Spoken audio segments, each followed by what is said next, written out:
Hello and welcome to this tutorial. We are continuing the series of Spark plus PySpark. We have already discussed some of the concepts in Spark core. Today we are going to discuss about lazy evaluation and some of the features of Spark. Lazy evaluation. As we all know that Spark is a compute engine which works on in-memory computation. So as we know that if it is in-memory computation, or we can say in RAM computation, so it will be highly costly. So we need to optimize our computation in best possible way.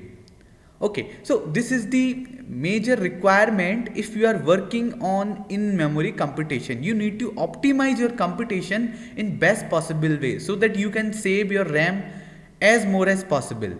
So if we specifically talk about this lazy evaluation simply means you can apply as many as transformations you want, but Spark will not execute the process until an action is called. So it simply means the execution inside RAM or in memory will not happen until an action is called. So let's think of a scenario where you are reading a text file, then you are removing some duplicates, and then you are applying some basic aggregations on the data. These transformations will not be saved in disk until you write code to do any action like collect or show. I have shown this screenshot where you can see we have one list and we are applying three transformations. So these three transformations will not happen because of this lazy evaluation in Spark.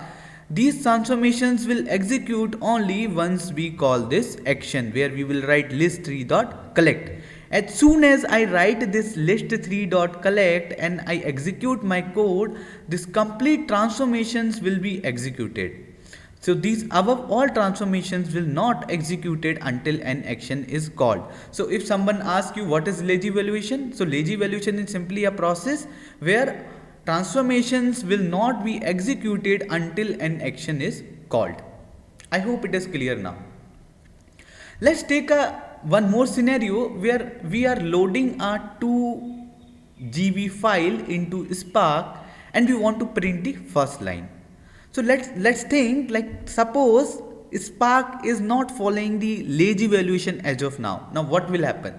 So we want 2 GB of data into memory. We know that Spark is in-memory computation. So this will load the 2 GB of data inside our RAM just to print the first line. How fair it is.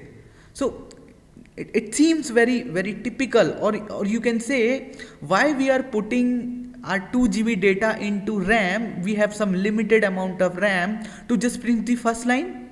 How fair it is. So if I consider Spark is lazy, so if I say load this 2 GB file into RDD, Spark will do nothing. Why it will do nothing? Because it follows the lazy evaluation.